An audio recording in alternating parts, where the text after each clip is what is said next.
One more.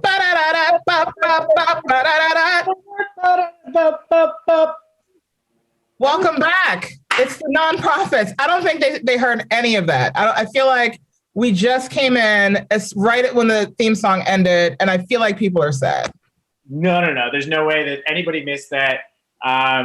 We have Voices of Angels. This is episode 11, Nonprofits. My name is Campbell. My name is Franqi French, and this is Black History Month. So, yeah, we've been looking forward to this for a while.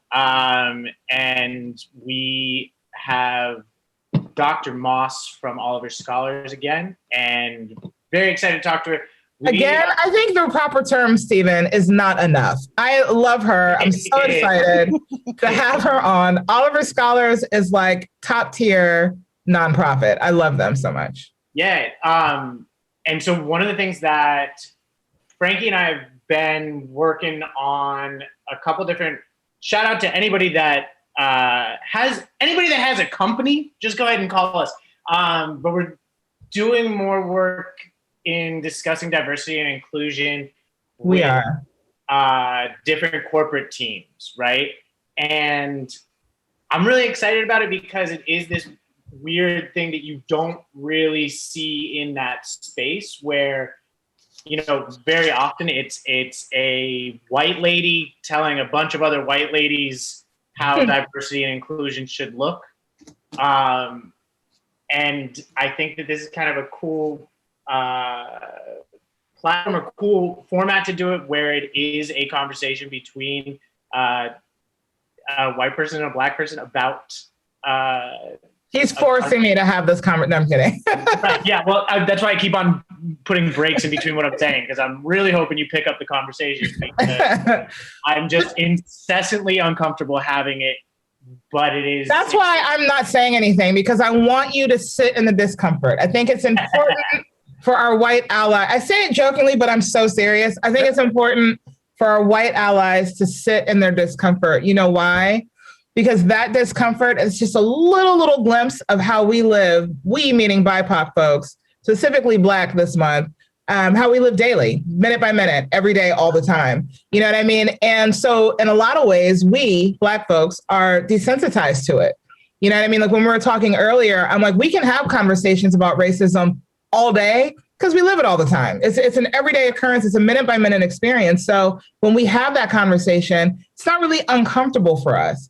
And the intent isn't to make our white allies or counterparts to be uncomfortable. And when I say I want you to sit in the discomfort, it's not a punishment or, well, this is my way of get back. It's kind of reparations. Okay, it's reparations a little bit. But the main thing is that it's important to have these honest, open conversations, because if we don't, then nothing changes. If we pretend like racism was solved years ago, when, or months ago when we had the marches for George Floyd, Breonna Taylor, all the unfortunate Black souls that we've lost to police violence. And then we now turn around and pretend as if we held hands down in DC, we marched, we got maced together, and now racism is over. That's not real. And we can't live that way, because we need systemic change. We need the systems to change. There are actual, excuse me, this is the thing that a lot of people don't understand about racism. They think because people aren't necessarily openly saying the N-word, that racism is gone. Well, things aren't as bad as they used to be. Things are actually worse. And you know why? Because we don't talk about the systems that were intentionally put in place to elevate white supremacy and to suppress any movement for upward trajectory for BIPOC folks. That's the way the system was established. When we talk about our forefathers, those forefathers were not speaking for me. They were speaking to put white people in a position and keep them in that position. And so those things, from a structural perspective, those things need to change. You can't go and demolish a house and rebuild it on a foundation infested with termites, because you know what's going to happen? That house is going to fall again. and again and again. So what do you have to do? You have to dig out all of that rotted flesh, all of that rotted wood, and rebuild from the foundation up and get everything on a steady, even, sturdy plane. And then we can grow. And then we can, and so the eradication has to come from all of us making an effort to change policies, to get the right politicians in place, and sometimes get non-politicians in place that have been vocal advocates for the uprising of all people. This is about all of us. We all need to be doing better. And if we're all doing better, guess what? Everybody feels good.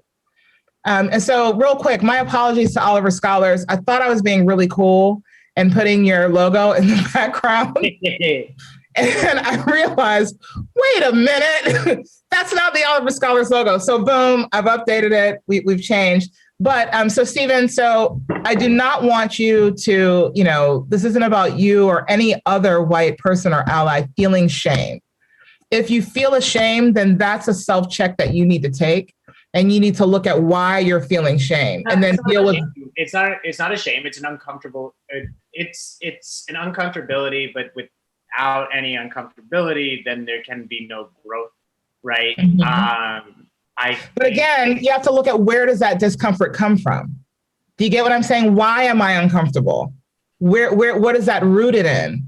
Sure. Do you get what I mean? Because that isn't very important too. That's a really important conversation that needs to be had with self.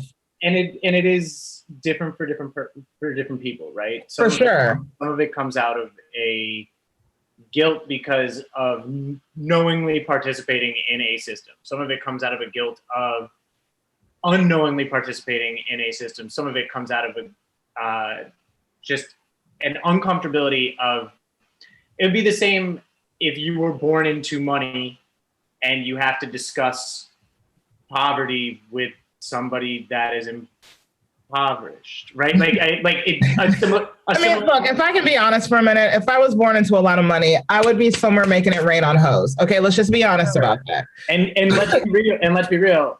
I rain my whiteness on hoes. Right? I mean, sprinkle it. That was the social wealth that I was born into. But yeah, I mean, so it's not this thing of like, it's an uncomfortability because you know it exists. You don't really know what the answer is, and just kind of know you're gonna have to talk through it to figure out what the answer is. And I hope, all sorts of misperceptions of grandeur or whatever you call it, where I hope that if we are able to hit corporate America with this message, that is the space that has the most potential to change and the most ability to create long-standing change, right? Like, I definitely think it's absolutely an avenue and a tool, right? Corporations have what? Large corporations have what? Money. What does money bring? Power. What does power bring? Influence. You know what I mean? So it's definitely a trickling effect. It's definitely an opportunity where we can insert ourselves relatively quickly, make an immediate impact, and then actually, see some change come. And then ideally, the ideal is that change trickles down into other things. You know what I mean? But when I say, you don't need to be uncomfortable, what I mean is that I think oftentimes our white counterparts, they feel uncomfortable because they feel like they're being blamed when the conversation of race comes up. It's the same, it's almost similar to when you're a Black kid going to school and Black History Month comes around and you already know before you walk into class in that first Monday in February, you're like, okay, we're about to talk about slavery. Everybody's getting ready to turn and look at me. Hey, Franqi, what's slavery? What was slavery like when you were in it? You know what I mean? And that is so uncomfortable. So I get it. I get the feeling. Your armpits get warm. Your heart starts to beat a little faster because it's awkward and uncomfortable. And all you want to say is, hey, Black friends that I'm talking to race about with, y'all do know that I'm not part of the problem. Yes, I know I benefit from systemic racism, but also, that I try to do good. There's that desire for us to know that. And I think, at least I can speak for myself, when I'm having these conversations and people feel like, well, Franqi's being a little bit aggressive. Franqi's coming off, a little accusatory. Franqi's scolding me. When those feelings arise, It's not because I'm doing any of those things. It's happening because, like I said, I'm desensitized to the conversation. So I can have it. I can dig deep into it. I can be honest and open, upfront and bold about it because I experience all the time. But in the same token, understand this, especially if I'm talking to you specifically, Stephen, I know you. I've known you for years. I know your heart. I think when we're having a conversation about race, my assumption is, hey, Stephen, let's talk about this thing that we both have pretty much the same views on. We have very similar views and ideas about. So I'm not, even if it comes off as being accusatory or it comes off as, or your perception is that, know that that's not it. I'm coming from my frame of reference. So I'm not blaming you or upset with you or mad at you. However, and again, I will say this a million times over, we have to talk about it. And we have to talk about it in real ways that are not just painful for white people. It's painful for us. We experience, this is perpetrated against us intentionally. As crazy as that idea sounds, like, wait a minute, Franqi. So a whole system was put in place against, yes, literally in our Constitution, Black people were specifically excluded. It was, we were, three-fifths, thank you. Right. 3/5 a person. We weren't even considered whole humans. You know what I mean? So how can you tell me, not you, Stephen, but how can anyone, police, you know what the police were created for? The police were specifically created initially to catch runaway slaves and bring them back to their owners. That star badge you see sheriffs wearing has not changed in hundreds of years. That's what the badge looked like. And it said, I think it said slave catcher was what was on the badge. And they just scrubbed that off. They just sanded that down and put to protect and serve white people. They whisper the white people now. It's on the back of the star. Right. If you flip it over, it's engraved on the back in parentheses with shh emoji underneath it. You know what I mean? So when we talk about systemic racism, what we're saying is the original purpose of these systems was specifically to keep certain types of people down. With that being the truth, not my truth, not Stephen's truth, it's just a fact that is. How do we change it? That's the question. Why don't we change it? Why haven't we changed it? The anthem for the country we lived in, if you listen to the extended version, is literally about killing slaves, killing Black people. Literally is what that song's about. But Colin Kaepernick lost his entire career because he won't stand up for that. To speak out against racial injustice within the police department. And at the same time, you see hundreds, thousands of white people not too long ago standing at our Capitol, right? This is our Capitol for all the people, saying it's time for us to take our country back. My question is, from who? Who are you taking it from? The same one that you stole? That's weird. It's just, isn't that just returning property to its rightful owner? But whatever. I think we have enough space. We have enough love, money. We have enough of everything here that we can all be happy, safe, and warm. And that mentality of this is my country. It doesn't belong to any of us. If you're not native to this land, we are all immigrants, some brought by force, but whatever. We're not going to split those hairs. You know what I mean? But we're all of us are immigrants. None of us are from here. But we're all here now. And we're at a critical point. This is critical mass. We have to make things better for all of us. Humanity. It's about humanity. It's not even about Black and white and Puerto Rican. It's not about that. We are a human race. I used to get in trouble every year in school because I would black out all of the races and I'd check other and I would put human. From a little kid, I always did that. And they would call me, well, she needs to check Black. And I would say, no, I'm not going to do it. You're not going to make me. You can't force me. I'm human. And that's what race I am. And you're not going to make me be anything different. But that's not what we're seeing as in reality. You dig? So don't feel bad, Stephen. I'm your Black savior. Yeah, you're my Black life raft in a sea of whiteness. You know what? That's a very weird. And now I don't know what that means.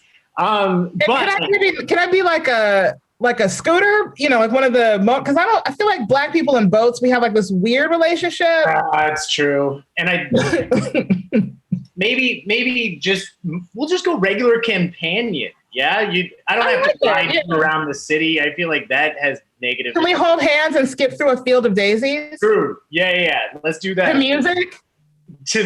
To the sound of music. With I'd love to have like Black Eyed Peas just like live playing in the background, and then we're holding hands and skipping through a field of daisies. Oh, I was gonna go something like a deer, a female deer, ray, a drop of golden sun. Me, you should never have started that song. That's literally one of my favorite show tunes. So what we wanted to chat about amongst all the things that you're talking about, one of the smaller pieces that's a little bit more focused and digestible is diversity, inclusion in general, right? Which itself is a whole myriad of different issues. But sure. And we're kind of talking our own experience and stuff like that. So I'm starting a company, right? And I am trying to be very cognizant of hiring from Howard and Columbia, and hiring Black and Latina employees. One of the things that is funny, but I don't know how to, and again, let's make me uncomfortable. I don't feel comfortable telling a Black woman what to do. As a person, but like as a boss, like it, especially like, look, I mean, we're trying to build out a business where we're talking about doing diversity and inclusion discussions with corporate entities, which means I have to have that discussion with her and still have directives, right? Like I've got to tell her what I need to be done, and she's still in college. Like I do have the skill set and the knowledge base more so than her, just because I've developed more through a professional career. But it is this space that I feel uncomfortable giving directives to a Black woman. And the immediate comment when I said that on Twitch when I said that was just, you shouldn't.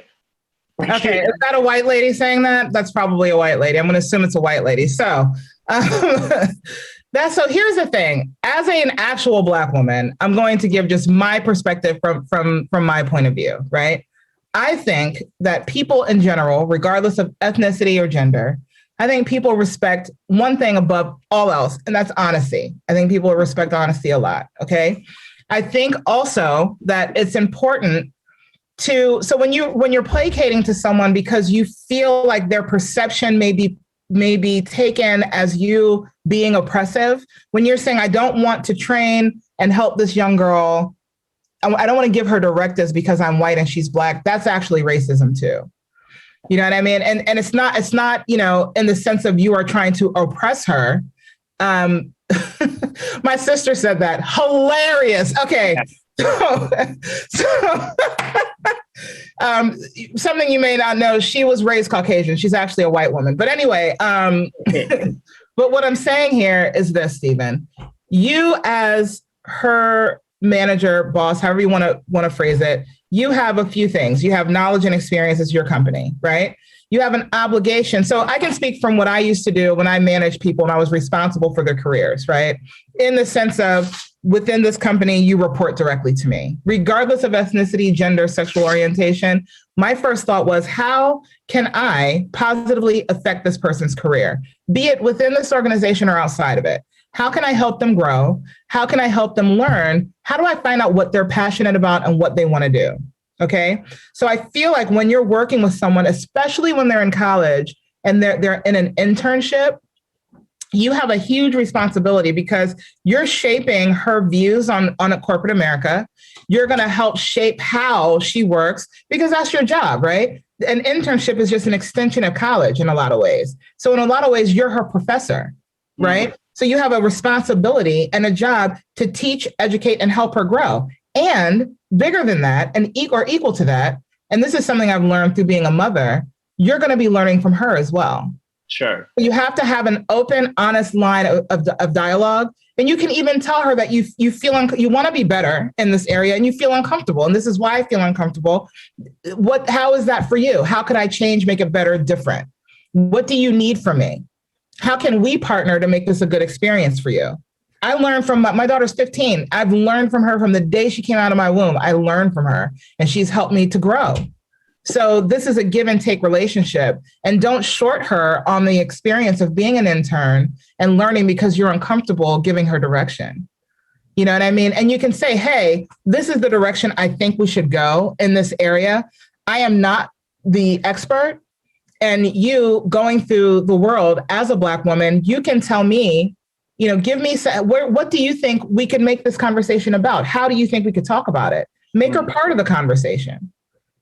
You know what I mean? There's lots of ways to go about it. And I don't want you to short yourself because not giving direction, you're also not servicing your company because there's certain things that you need within your organization, right? And so you're doing a disservice to yourself first, if you really want to really be honest about it, because you're not giving this.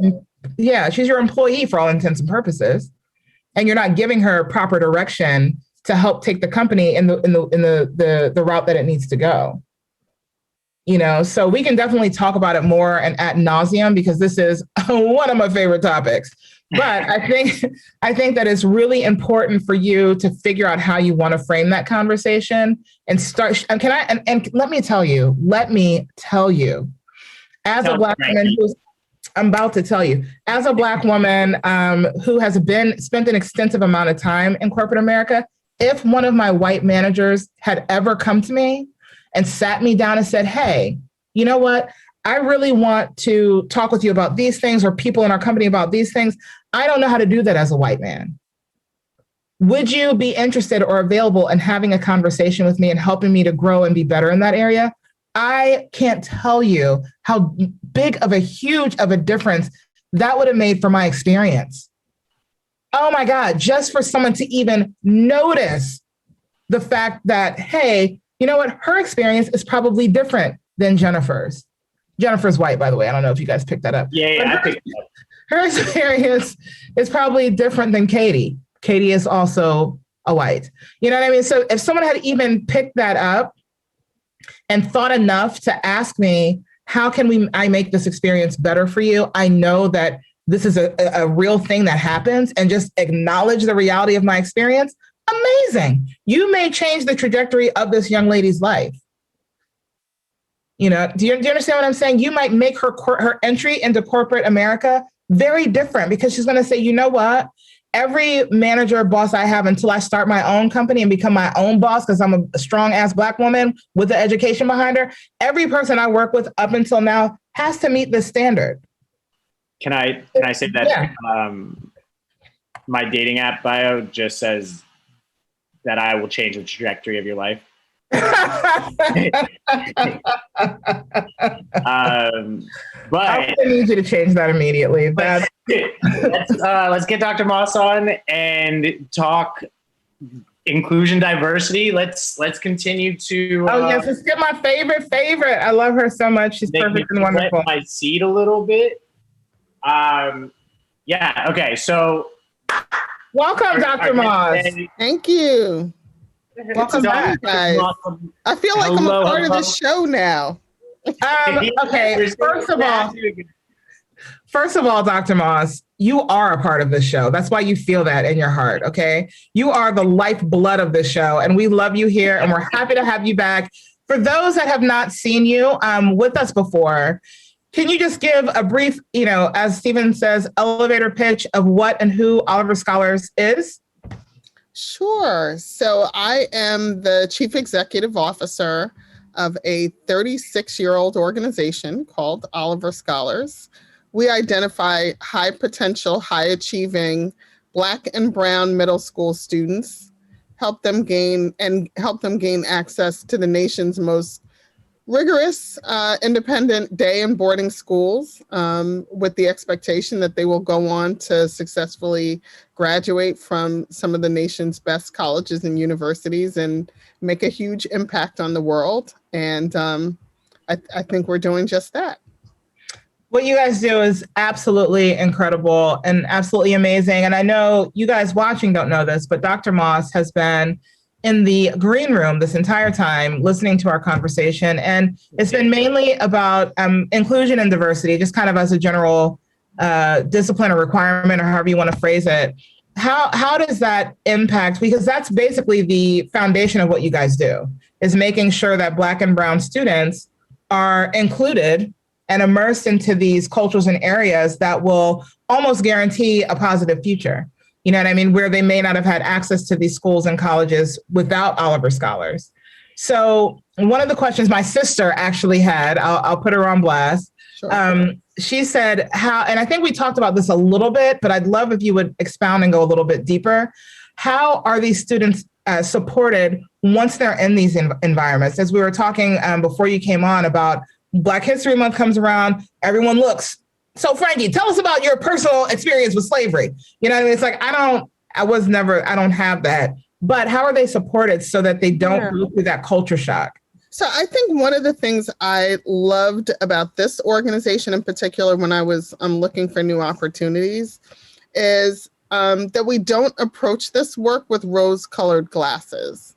And when I say that, I mean, we as an organization have always been fully cognizant that you don't pluck a young person of color from modest means and drop them into an affluent private school and stir and everything is just gravy. So one of the hallmarks of our Scholar Immersion program is really centered on the time we spend giving young people the language and tools that they'll need to advocate for themselves, to navigate racism as they encounter it. And also, we talk a lot about class differences because, you know, I was talking to someone who actually is on our staff who is also a product of independent schools.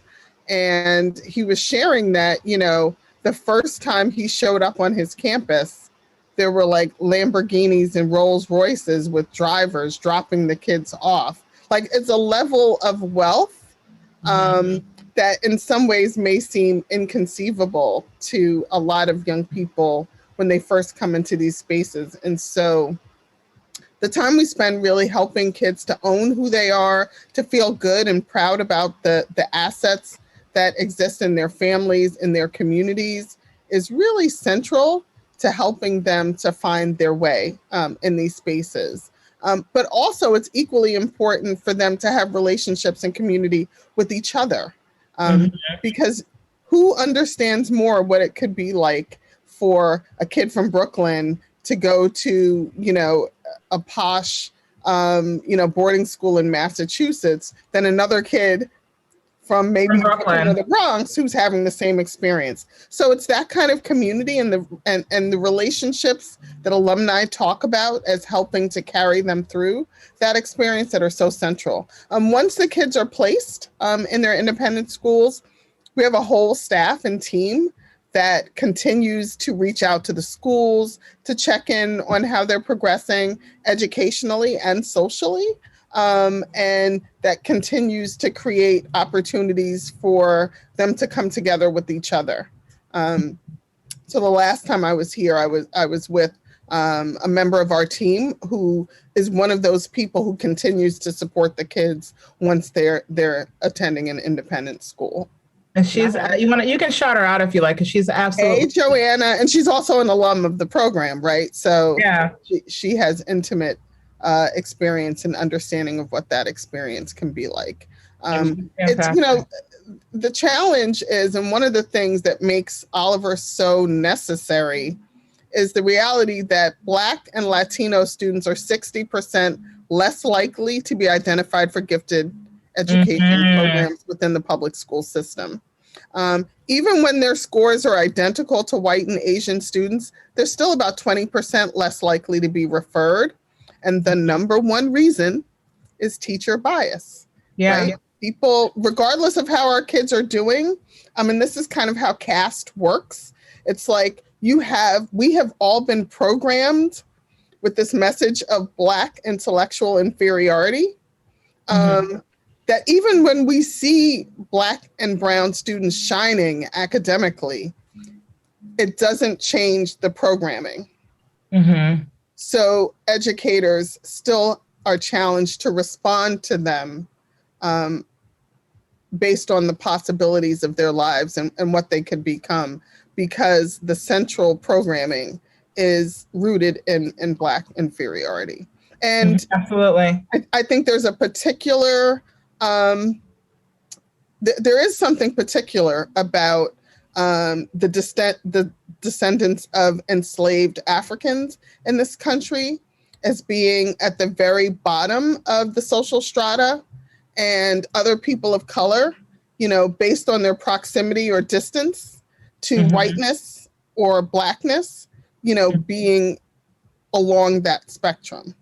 Absolutely. Did you hear about that? There's a particular anti-Black bent to American racism that we also have to acknowledge. And so that's one of the reasons that Oliver has been so particular in its language, that we do serve Black and Latino students, because they are statistically and experientially at the bottom of everything in terms of outcomes by no fault of their own. And I think that's also something that we have to, acknowledge and lift up.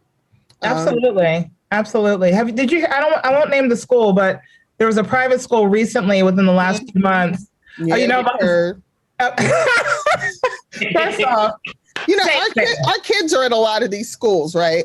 So we get the tea before America. Before it's spilled, yes. Yeah. And and if I'm not mistaken, one of the memorandums that went out was that they were going to do away with the gifted and talented program because the Black students couldn't keep up.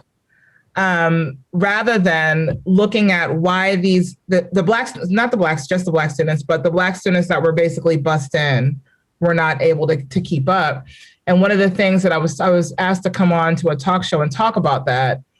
And one of the things, my takeaway was, have they talked to these students and seen and discussed how they're being treated in these schools? Because I know when I was going to school, to an all-white school, I was treated horrifically. When I was in elementary school, I would literally have to hide in the bathroom during lunch because they would beat me up, physically beat me up. And no one helped me. And my grades suffered. I was wildly depressed. And I just got, she's got learning difficulties. No, I really don't. I was being racially profiled and abused daily, but no one, my first day in kindergarten, an adorable little boy spat in my face, called me the N-word and told me to go back to Africa.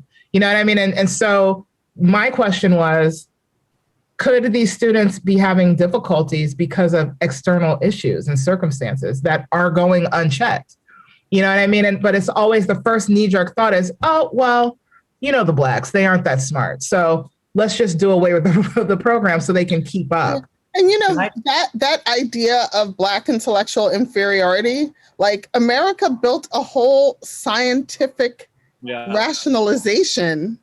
Columbia University, one of my alma maters, was, at the center of some of that, pseudoscience, right? We didn't have YouTube, but we have been doing this dance for like centuries. And so we have to kind of name that. Also, I think, and I'm seeing this too in the nonprofit sector, right? So I got an invitation to share with other Black and brown colleagues, the answer to racism in the nonprofit sector, and there is a lot of racism in philanthropy, is to start fellowships that focus on helping the victims of crime, not be victims. Like, this idea that if Black people had more access to leadership development, then our problems as professionals in the sector would go away. Just like the idea that there's something wrong with the students, not the system. Right, right. The system. But once you put the onus on the system, then things need to change that people in power don't want to change. Right. Because it doesn't serve them. My theory is that every sector is 5 decisions away from transformational change. Say that one more time, please. I think every sector is 5 decisions away from transformational change. Mm-hmm. But nobody wants to make those 5 decisions, right? So, like school financing has a huge impact on what students have access to. Like I worked at a Harlem organization where my 8th graders literally went to the superintendent's office with a petition to say, we have maxed out your math curriculum in our middle school. Why can't we have algebra? Because the kids in District 2 were getting algebra as 8th graders, and Black and brown kids were being told, wait till you get to high school. And then being penalized, on exams if they hadn't seen the material. Like, it's one thing to test me on things that you've taught me. But it's something completely different. Test me on something I've never seen before. Absolutely. And to then tell me that I'm the problem and I need to step up my game. So when you say there's five changes for transformational change in education specifically, so finances is one of them. What are some other changes that could be made that you're not seeing these that I keep on wanting to say the school, but that you're not seeing such ignorance being almost boasted. Do you know what I mean? That and here I go, continuing to be uncomfortable. But with schools specifically, and we're talking inclusion and diversity, what sort of changes do you see as mandatory to not see that level of ignorance, right? Because like from my standpoint, so Stephen, I would say this. I think it's really hard to talk about schools out of context with like what's happening in a young person's life. So for example, my grandmother grew up in segregated Washington, D.C. She was like, for years, she thought she had a learning disability. And then she realized, wait a minute, I'm hungry. Like she just hadn't eaten, right? And so someone connected her with a home economics, old school teacher in the building. And she was able to take a class that allowed her to ensure that she had one balanced meal a day. Right? And the other thing is, right, people are not poor accidentally, right? So we are intentionally creating poverty so that some people can have more than what they need, right? When we look at wages, when we look at denying people access to health care, those are all decisions that people are making that absolutely have an impact on what a student can achieve in the classroom. Like the percentage of, and I don't have the stat off the top of my head, but the percentage of young people in the public schools living in shelters generationally. I mean, the idea that you want me to do science and I have no idea where I'm going to sleep tonight, come on. Yeah. Right? So all of these things, and then the idea that we're going to create a school that can insulate kids from everything else that's happening in their lives is also pretty naive too. So I think school financing is one area. I heard this statistic. I thought it was interesting. In 2010, 70% of all new teachers in New York City were white. Now, I don't know who's doing the math, but, clearly, right, the number of Black and Latino college graduates has been steadily increasing over the last 50 years, right? So that's a decision that someone's making about who deserves to be employed. You know, one of the things that we've started to talk about at Oliver Scholars is the fact that, you know, Black and brown students are not getting the full bang for their buck for their degrees, because first we got to borrow more money because we don't have the generational wealth that that redlining provided to white folks in terms of home ownership and property ownership. Like, we were cut out of that deal.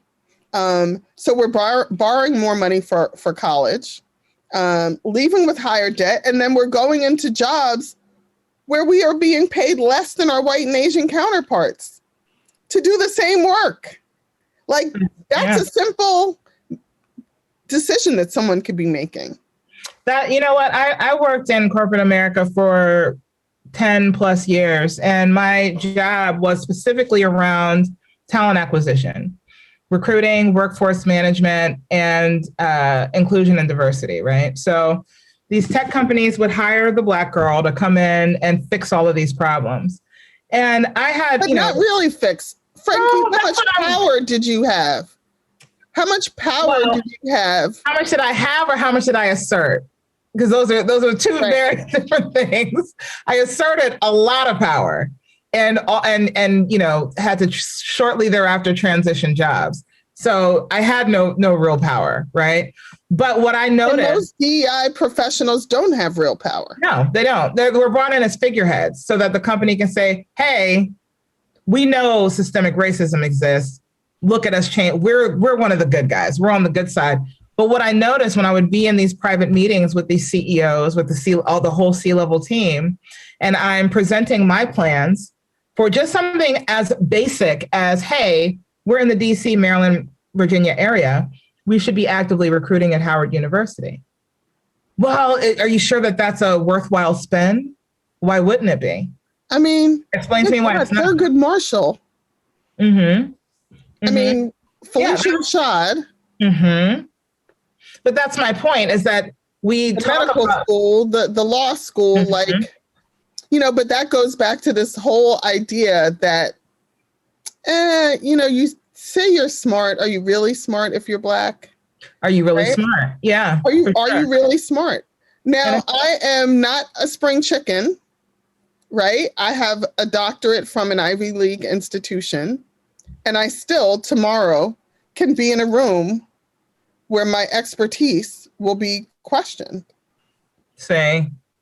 And now I actually had to pull up an article that I wrote myself after a white male subordinate tried to mansplain to me about college access.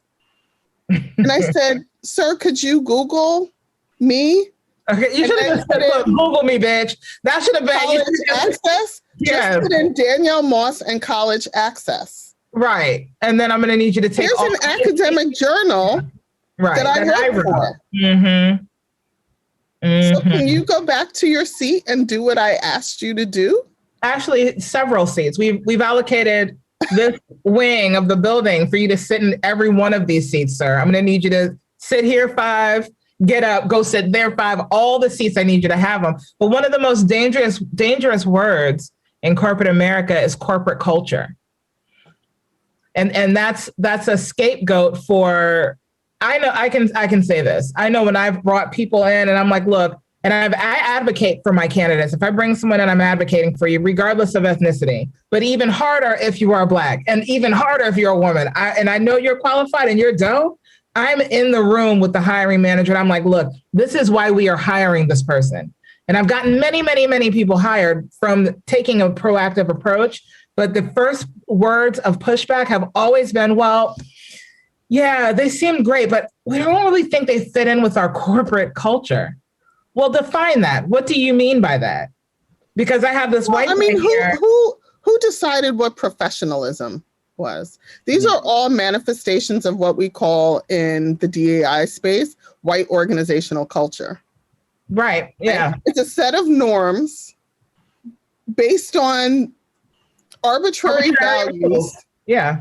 That white men in particular have created in ways that benefit themselves, right? And so one of the things that I push people to think about is when you're thinking about at the organizational level, what does DEI look like? To me, at the end of the day, it needs to look like a sense of belonging, right? The last time you felt a sense of belonging, you felt safe.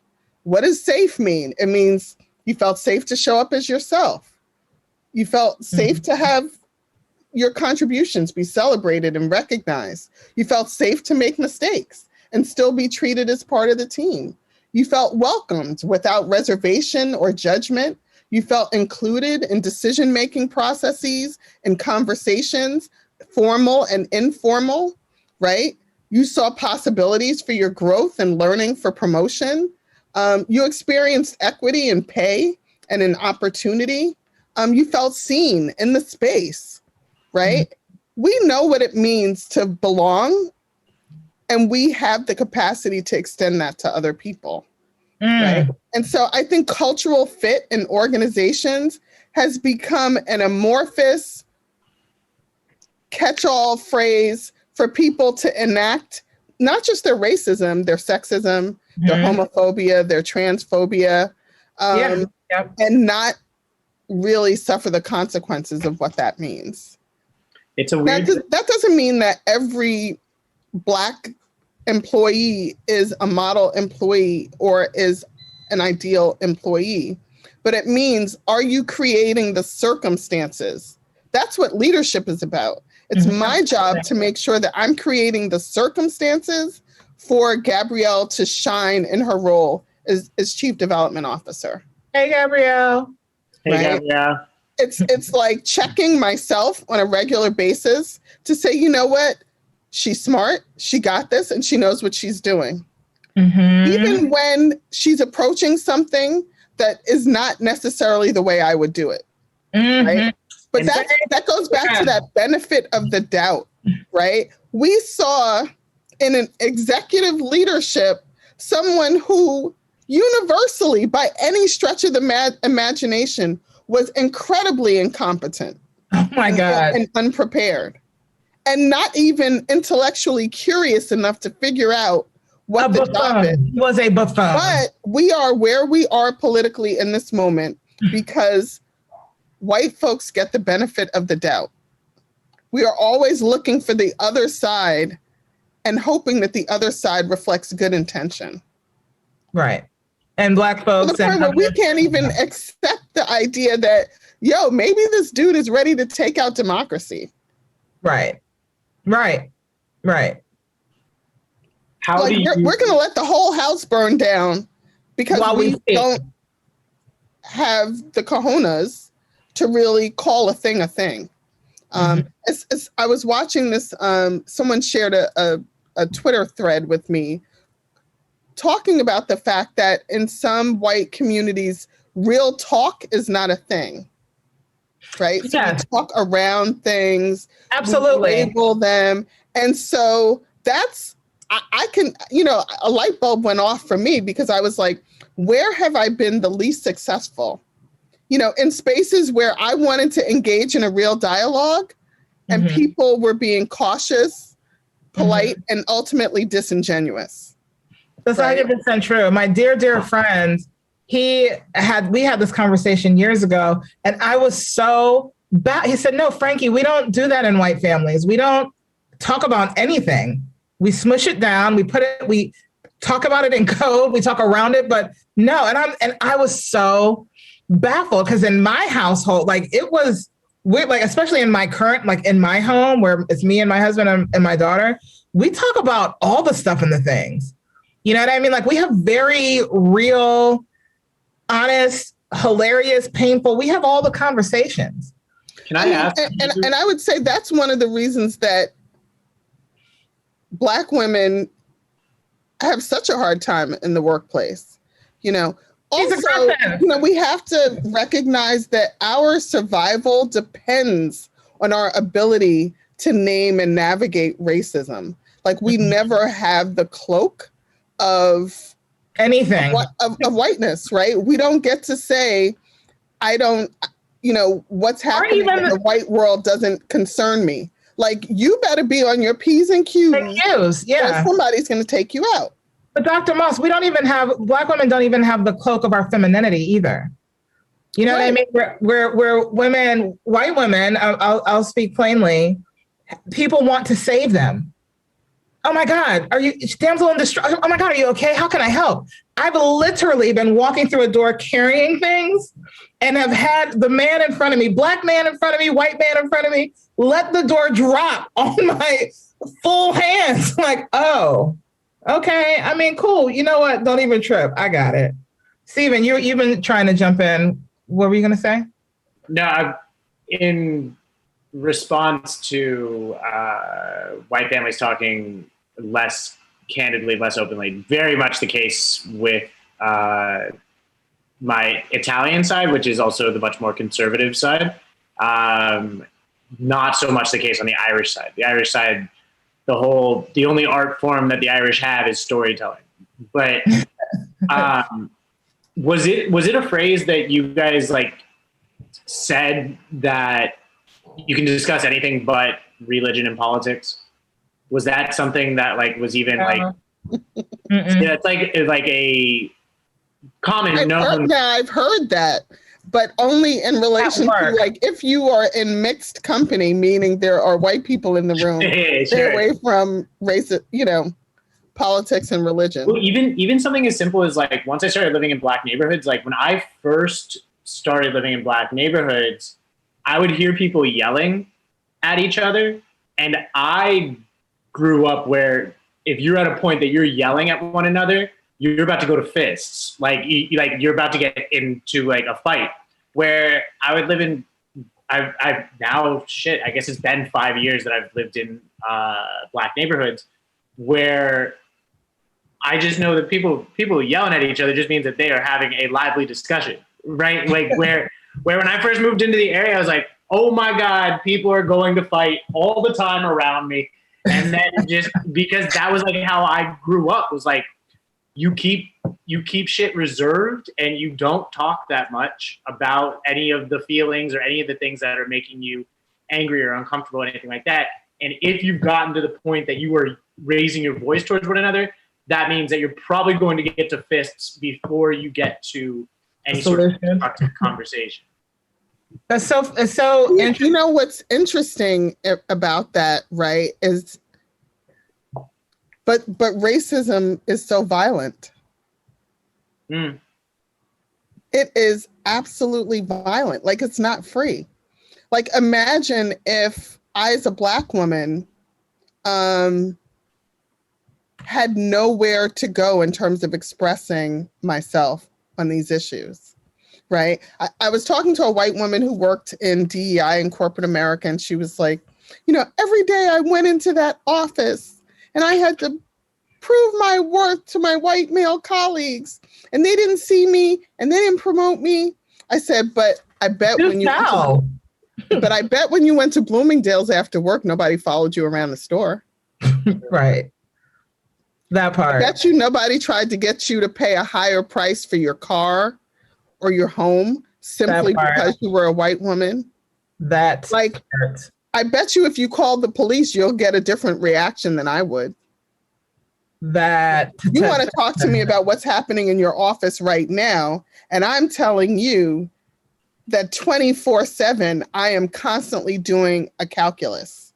I am in the midst of leaving a physician who I know has not been listening to me. Because if you ask physicians today, can Black people withstand more physical pain than other people? Speak on that. Right? There's a reason, that we don't get those Xanax and Percocet prescriptions. We're supposed to be able to withstand pain. I'm unfamiliar with that. That's a prejudice that. Yes, there's a whole book. Yeah. On the medical profession. Yeah. Racism in the medical profession. It's based on to mention that we have been the objects of experimentation. Yes. Early gynecologists were performing hysterectomies on Black women with no anesthesia. None. because it was assumed that that Black people, we can withstand pain. And that holds true even to today. To today. Yeah, to today. I remember, I'll never forget, you guys may not know this, but my daughter was a preemie. I had her at 24 weeks. Normal gestation is 40 weeks, right? I had her at 24 weeks, so technically 4 months before she was supposed to be born. She was due on my birthday, November 6th. I had her July 19th, right? When she came home December 22nd, and we were driving, this was some months after she came home, maybe 3 to 6 months, and we were driving to the store somewhere. And she had respiratory issues from being born so early and her lungs not being fully developed. And I'll never forget, I'm driving down the highway and she's sounding weird. And I'd been trained from having her with me for so long that if she starts breathing, it's called fast breathing, where your child sounds kind of like a puppy. They're kind of panting. That's a sign that they're in respiratory duress and you need to get them to a hospital like now, right? And I turn around and sure enough, she's fast breathing. So I'm like, okay, crap. And I see a clinic. And I like literally, and I'm like, oh, God clearly put this here. I need to pull over and get my baby here and get her to a hospital. I walk in. The white doctor was sitting behind the counter. I will never in all the years that I live will ever forget this. And I'm carrying my infant daughter, tiny little baby, beautiful, gorgeous baby daughter. And I'm crying because I'm alone in the car. And I want to say my cell phone didn't work. But so I come inside and I say, can you please help me? My baby's a preemie. She's fast breathing. She's in respiratory duress. I can't help you. You need to call an ambulance. And I said, sir, please. And I'm bawling at this point. And I'm saying, sir, please, can you just look her over while I call an ambulance? No, there's nothing I can do for you here. You're about 10, 15 minutes from the hospital. You need to take her to the hospital. Didn't ask me, didn't want to look at my insurance, didn't even think, just on the oath of being a doctor, I should help this child. Did not care. And I will, for all of the life I live, I'll never forget me crying, holding her outside, calling in the ambulance because I'm afraid this isn't my area, trying to get her to a doctor. And this person told me, no, I won't even take a second to just look at her and see, okay, you know what? You need emergency assistance now, or yes, you'll be fine to get to an ER. You know what I mean? Remember, Serena Williams talked about the fact that she almost lost her daughter. Died. Yeah. Because of medical neglect. You know what we say in the community is like, the doctors are to Black women what cops are to Black men. Mm-hmm. Oh. Mm-hmm. Yep. Yep. There has been a strange and violent and inhuman history that connects Black women and the medical profession in America. I mean, I remember talking to a Princeton-based Black woman physician who had a white husband and was having some difficulties with a delivery. And her white doctor asked her white husband, you don't want a whole bunch of biracial kids. Do you want me to sterilize her while I'm in there? Jesus Christ. What? He was like, sir, that is my wife. What? Yes. What? Yeah. When was this? Or like when? This would have been in the 80s. Damn. You know, not like, 1945. Right? I can't, my brain. So the thing is this, right? All those bigots who were against Martin Luther King Jr., like some of those folks are still alive. A lot of those folks had kids. Mm-hmm. Just because they weren't on the 6 o'clock news anymore doesn't mean that there was a transformational transition in terms of their foundational beliefs. And I think, everybody's like, oh, I'm so surprised. It's just like, no, these people have been here the whole time. Right. And we were seeing their anger play out in communities of color in a myriad of ways. It is this weird thing that I grew up in a white and Latino area, and it's this thing that maybe it's blindness, but you don't really realize like how people perceive people of other races until you're in mixed company or they speak about it. So like there would just be people that I would coexist with and be friends with, and it would just never come up until it did. And it is, I don't know. Yeah, it's just this wild thing that you don't really know that you're living amongst, for lack of better words, just fucking monsters.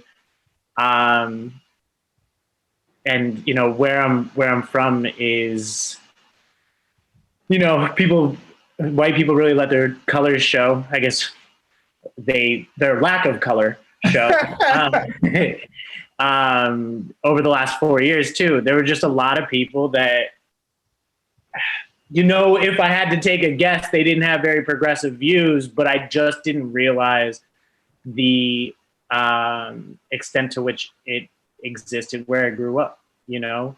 And yeah, to hear shit like that is always disturbing. Yeah, disturbing. You know, if you ever have some spare time, I have been recommending this book to everybody I talk to. It's called Caste, The Origins of Our Discontent. It's by a woman named Isabel Wilkerson, an award-winning journalist who used to work for the New York Times. And she really kind of helps to frame what this wall is, right? And so we have a caste system, very much like India. One of the things that I didn't know until I read the book was that the Nazis looked to the American South to figure out how to oppress people. Yeah. I'm sorry, I'm going to need you to rewind that back and say that again. Like the Nazis sent people to the American South to study Jim Crow and to learn how to thoroughly oppress people. How gross is that? How apartheid is based on Jim Crow. Yeah. Like they didn't make that up. Apartheid is post Jim Crow. Jesus Christ. Hitler used to write about like how he was taking note of what the South was doing and how he's just built upon it, basically. Everything. That's a horrific fact. That's just a horrific. The Nazis thought that the one drop rule was too harsh. You know, the one drop rule is. If you don't know what the one drop rule is. No, I'm not familiar.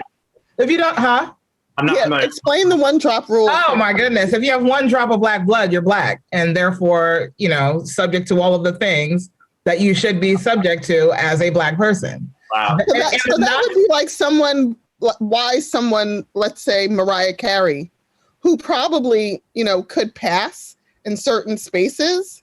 Rashida Jones is firmly planted in their black identity because historically, if you had one drop, one little well, we're gonna stop there. The Nazis thought that was too tough. That's everything.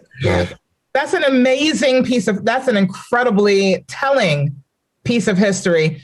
I want anyone watching this, black, white, Puerto Rican, doesn't matter. Just think about that. Read the book. Oh, I wrote it down. I'm going to be reading that. And Dr. Moss, so Caste with an E at the end, Caste. Yes. Caste, The Origins of Our Discontent, and the author is Isabel Wilkerson.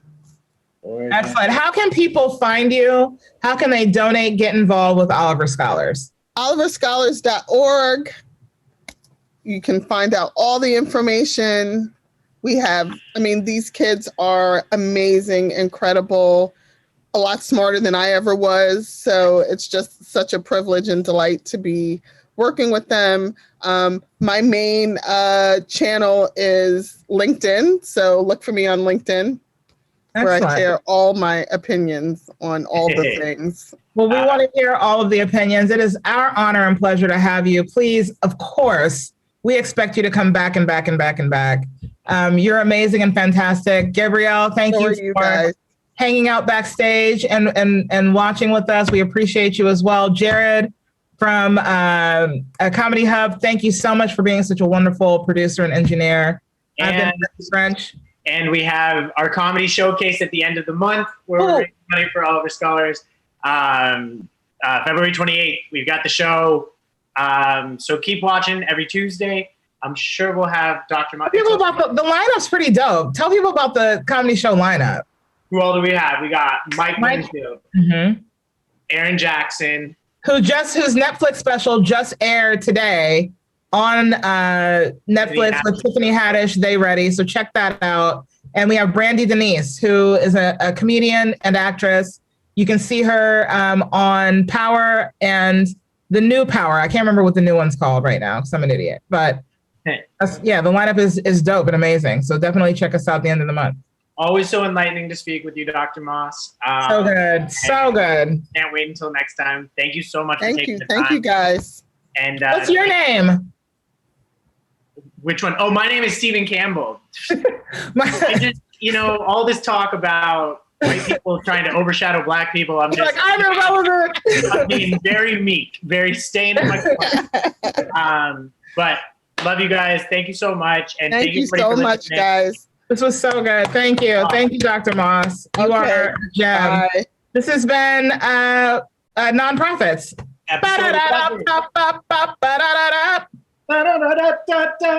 Hey. All right, we're clear. That was